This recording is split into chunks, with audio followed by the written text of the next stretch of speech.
Pada video kali ini, gua akan menceritakan alur cerita film yang berjudul Blade 17. Film ini telah rilis di tahun 2017 yang diperani beberapa aktor dan aktris papan atas seperti Park Sui, Choi Jah-wen, dan masih banyak lagi. Film ini mengisahkan seorang pria yang sakit hati karena melihat tunangannya yang sedang dipercikli oleh orang yang tak dikenal.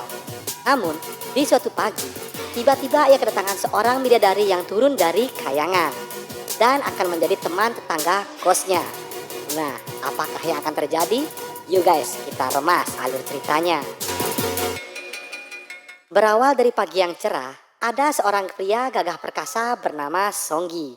Song ini bekerja di sebuah perusahaan dan Song bisa dikatakan pria yang rajin dan disiplin akan pekerjaannya. Secepat kilat Song telah pulang dari bekerja.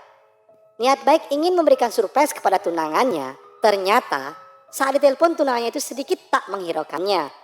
오늘 밤에 보자 그러라 그랬더니 Karena rasa penasaran yang begitu bergejolak, lalu Song langsung saja capcus ke kos kediaman tunangannya. Namun apa daya, niat memberikan surprise, ternyata sesampainya Song di kos tunangannya, di sana ia melihat tunangannya itu sedang klokat-kloket bersama pria lainnya. Sontak membuat hati Song hancur berkeping-keping. Hingga pada esok harinya, Song pun masih terlihat murung dan berlinang air mata. Tak lama kemudian, datanglah sahabat Song yang bernama Sing. Di sana Sing menanyakan apa sebab Song begitu bersedih. Dengan berat hati, Song menjawab bahwa dirinya saat ini telah ditinggal pergi oleh tunangannya. Yang lalu, Sing mengajak Song untuk pergi drinking-drinking sejenak untuk melupakan permasalahan yang dihadapinya saat ini. Tak lupa Sing memberikan motivasi kepada sahabatnya bahwa wanita bagaikan pepatah yang mati satu tumbuh seribu. 잠깐만요. 내일이 10년 자고 가는 여자는 또 가게는 그 여자한테 말도 제대로 한번 못해요. Bak peribahasa bagai punduk merindukan bulan. Secara tiba-tiba tunangannya itu datang dan mengembalikan barang kenangan mereka selama ini. Dan ia pun berlalu pergi.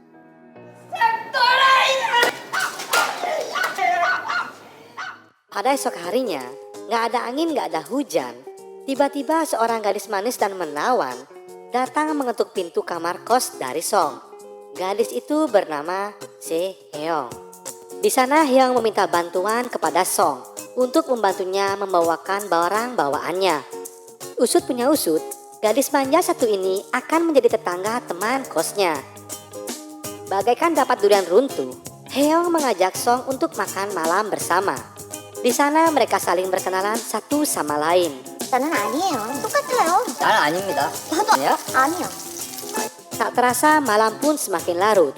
Perbincangan mereka pun sudah menjurus ke masalah pribadi. Di sana, Song curhat mengenai bahwa dirinya saat ini telah ditinggal pergi oleh tunangannya.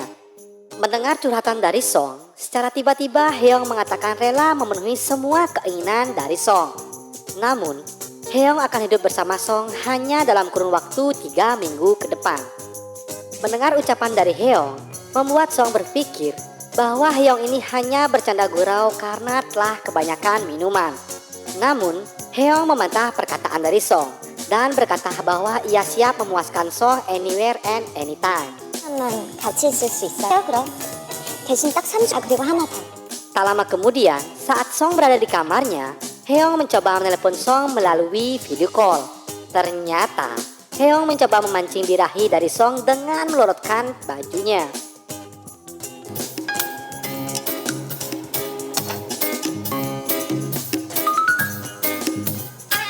Yang membuat diri Song hanya bisa menelan ludah. Tanpa babi bu, Song auto gaspol remblong ke kamar Hyung.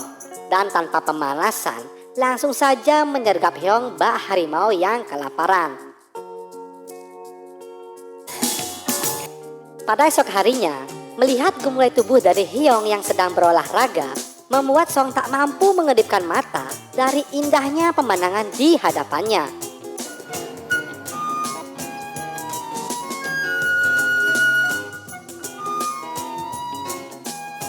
Bagaikan kurang puas, kembali Hyung memicu hasrat untuk mandi bersama. Tak mau kehilangan kesempatan, Dengan gercepnya Song kembali dapat merasakan kehangatan goa dari gadis manis saat ini. 그 샴푸 옆에 있는데. Bagaikan minum obat 3 kali sehari, Song yang telah puas merasakan goa Heong yang rimbun akan pepohonan, lalu mengajaknya berjalan keliling kota.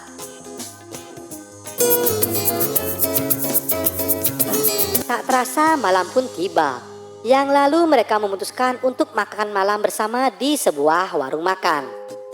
Di sana mereka menikmati makanan yang dihidangkan. Namun, saat Song melihat Heong menjambal paha ayam, seketika Johnny Yes papanya meronta-ronta karena tak kuasa melihat merah merononya bibir dari Heong.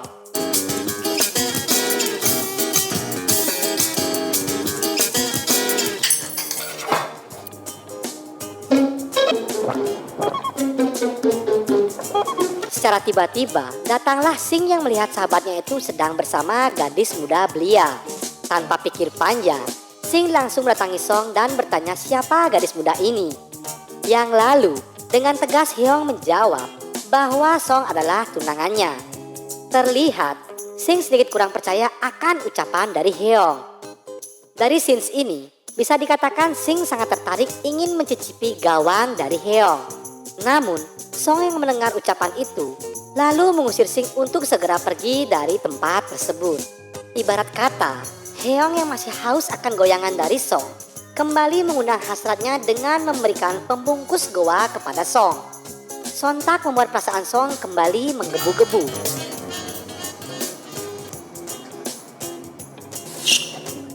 Kali ini, mereka berolahraga bersama di sebuah tenda. Terlihat, dua insan manusia ini telah dilanda mabuk asmara, yang sudah kerap melakukan berkuda-kudaan di mana dan kapan saja.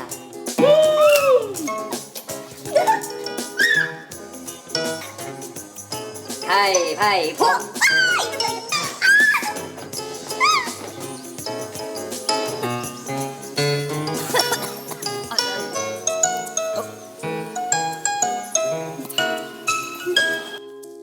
Singkat cerita, Song kembali teringat akan perkataan dari sahabatnya, perihal Heong yang tiba-tiba datang di kehidupannya dan mau melakukan apa saja demi dirinya.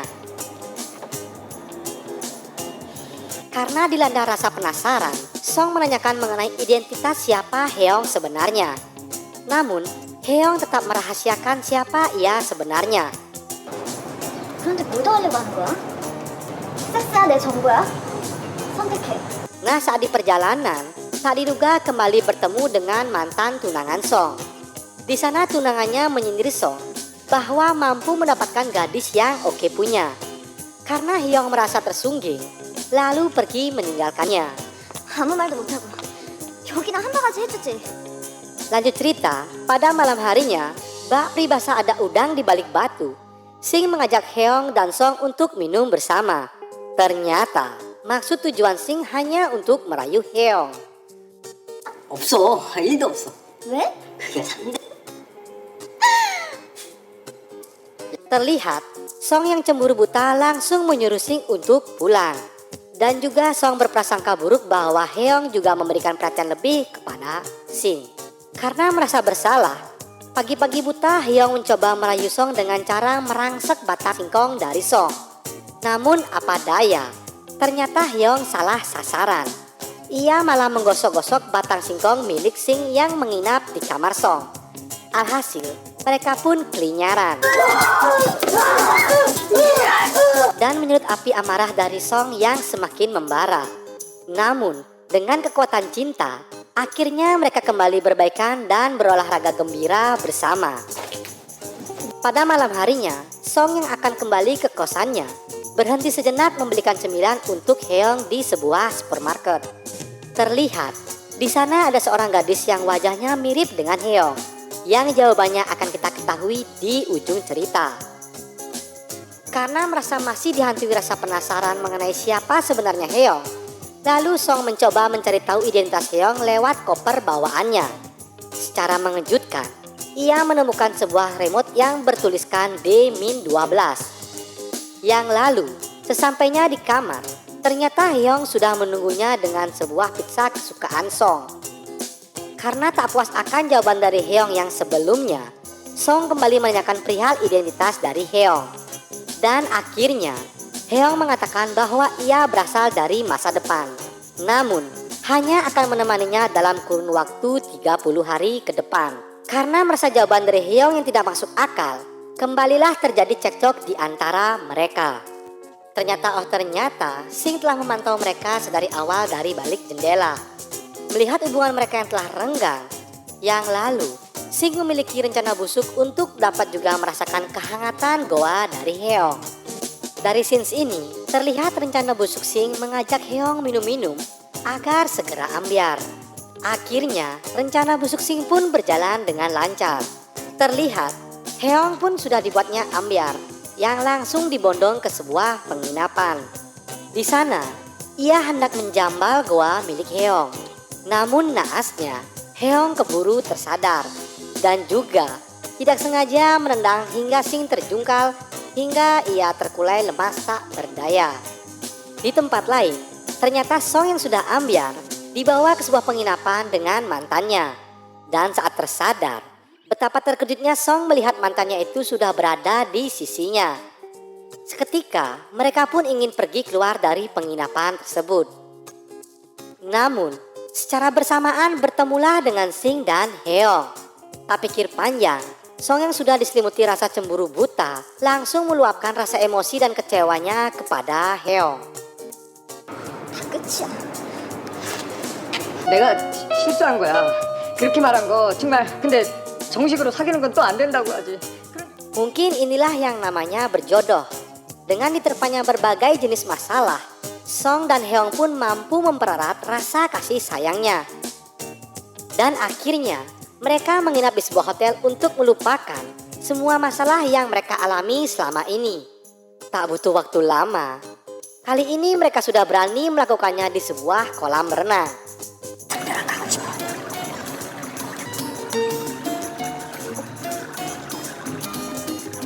Tak lupa, mereka selfie bersama sebagai kenangan indah di kemudian hari. Singkat cerita, saat Song berjalan sendirian, tiba-tiba ia melihat seorang gadis yang parasnya mirip seperti Heong. Di sana, Song menarik tangan gadis itu. Namun ternyata gadis itu tak mengenal dirinya. Karena dipenuhi rasa kebingungan, akhirnya Song menceritakan pengalaman yang baru saja ia alami kepada Heong. Di sana Heong menjelaskan bahwa gadis itulah yang akan menjadi jodohnya di kemudian hari. Diceritakan bahwa dulu mereka berdua adalah sepasang kekasih. Namun suatu ketika Song mengalami kecelakaan. 네. 오빠가 나를 잡으러 온 거야. Dan juga Heong menjelaskan bahwa esok adalah hari terakhirnya bersama Song. Sontak membuat hati Song begitu terpukul akan prahara kisah cinta yang dialaminya.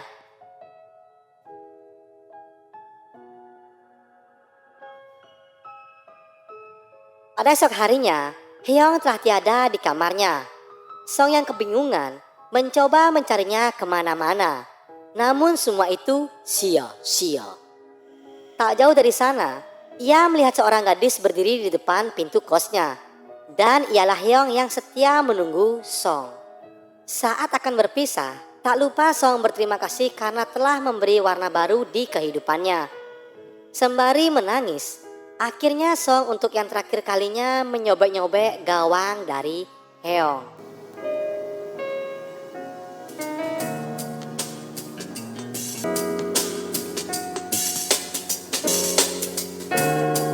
Pada esok harinya, saat Song bekerja, tiba-tiba datanglah seorang gadis karyawan baru di tempat kerjanya. Dikenal gadis itu bernama Jo-hee. Terlihat, Song begitu senang melihat jodohnya sudah berada di depan mata. Dan juga, Song kerap memberi perhatian lebih kepada Jo-hee.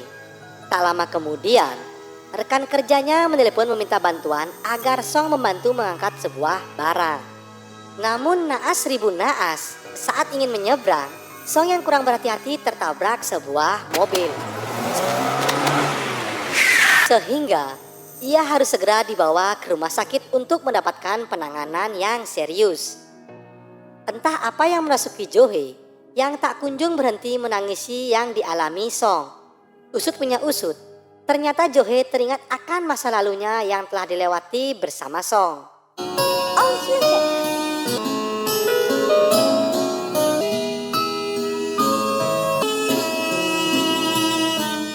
Penutup film, akhirnya Song keluar dari ruang operasi. Beruntung Song hanya mengalami patah tulang kaki.